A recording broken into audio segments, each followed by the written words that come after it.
Menggunakan nasab tapi untuk memprovokasi umat, mempolitisasi massa.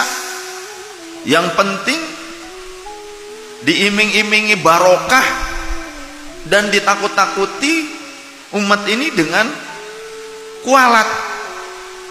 Pokoknya kalau nggak nurut kualat lain sebagainya, suruh demo ngikut demo, dididik jadi blow on ikut jadi blow on,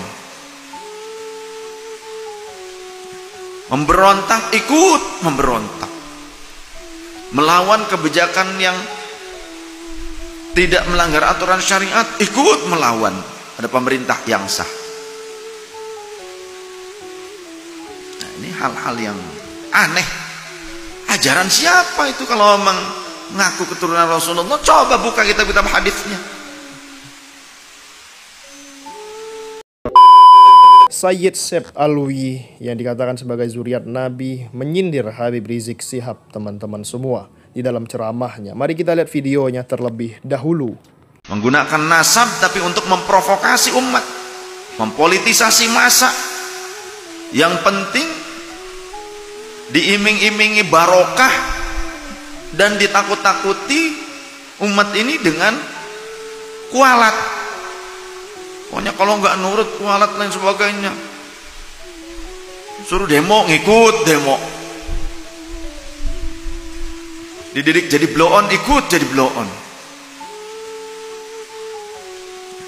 memberontak ikut memberontak, melawan kebijakan yang tidak melanggar aturan syariat ikut melawan. Ada pemerintah yang sah.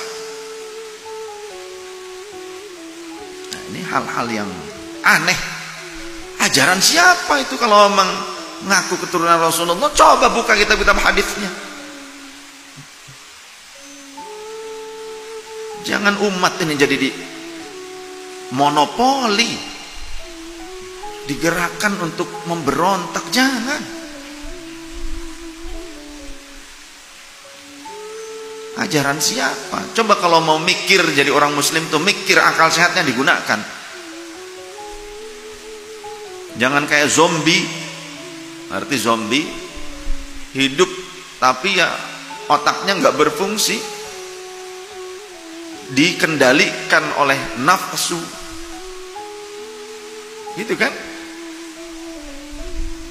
Zombie itu kan nafsunya yang besar.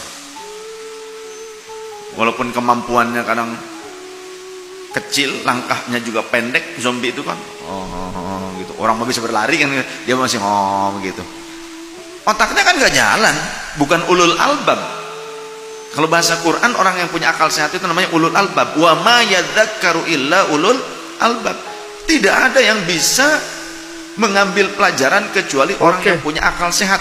Dan akal ini merupakan salah satu anugerah terbesar, anugerah teragung, salah satu anugerah teragung. Makanya kita juga memahami syariat itu bukan hanya secara iman saja, tapi juga akal sehat kita harus digunakan supaya paham.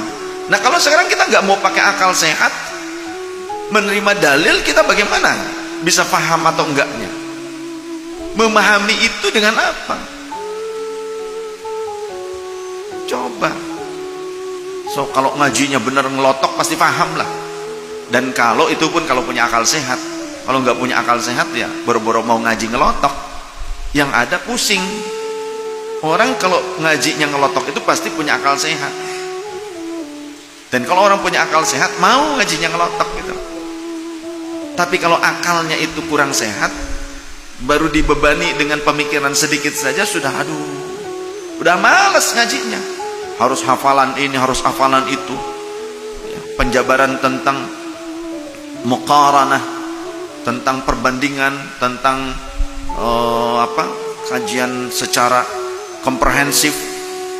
Pusing. Orang kalau nggak punya akal sehat pusing ngaji komprehensif. Ilmu nasikh mansukh, mansukhul ayah bil ayah, mansukhul ayah bis sunnah, mansukh sunnah bil ayah, mansukhul sunnah bis sunnah. Orang ngerti, bingung.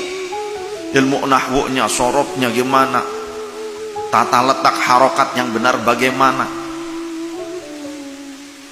Nggak asal, nggak asal Arab-Araban. ada aturan. Makanya dulu Syekh Ahmad Khatib diangkat jadi khatib itu karena apa?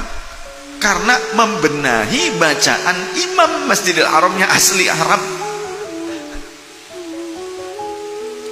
Ya, setelah itu beliau kemudian dikaji, bahkan oleh gurunya dijadikan ini, dia adalah afsahu minal arabi, kata gurunya tuh, dia lebih fasih dibandingkan orang Arab sendiri katanya.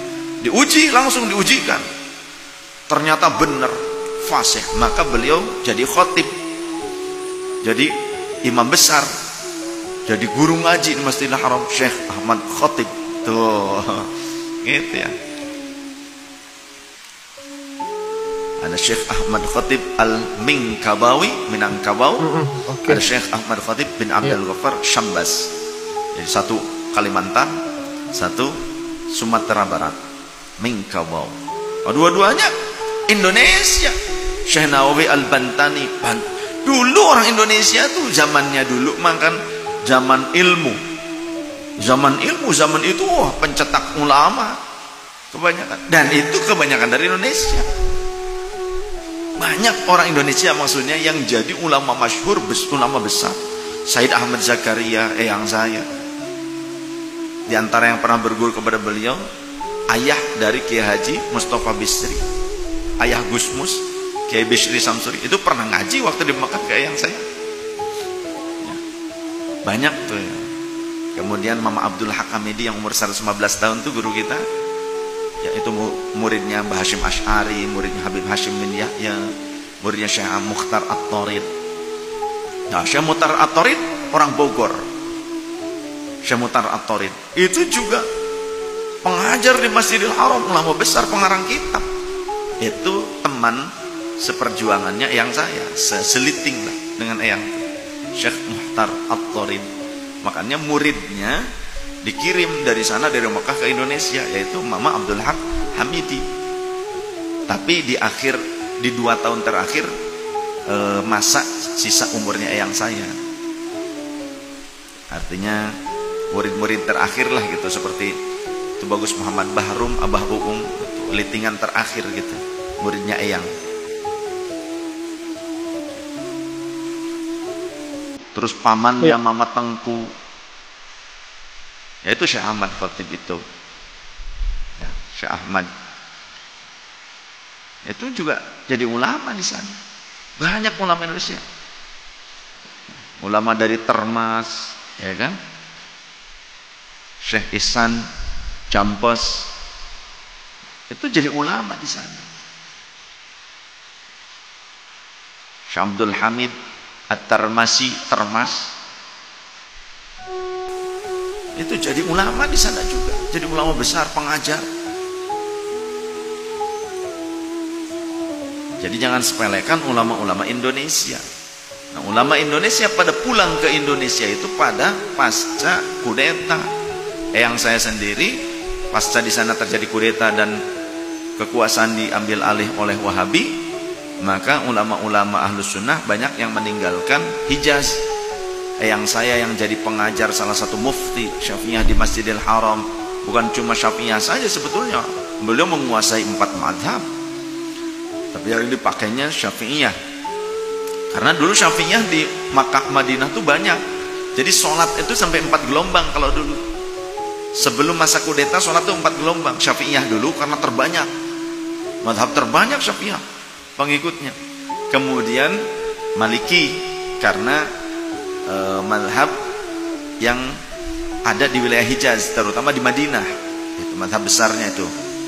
Tapi Syafi'i juga banyak. Setelah Maliki gantian yang Hanafi, setelah Hanafi baru yang Hambali. Setelah kudeta saja dipegang Wahabi, baru disaklek satu kan gitu. Dan harus gayanya gaya mereka.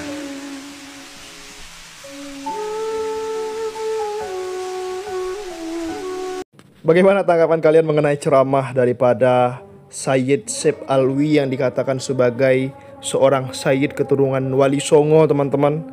Ada juga yang mengatakan bahwa dia adalah Kang Ujang namanya, ya teman-teman semua. Wallahu a'lam bishawab. Sekian video kali ini. Jangan lupa subscribe MBH Channel. Assalamualaikum warahmatullahi wabarakatuh.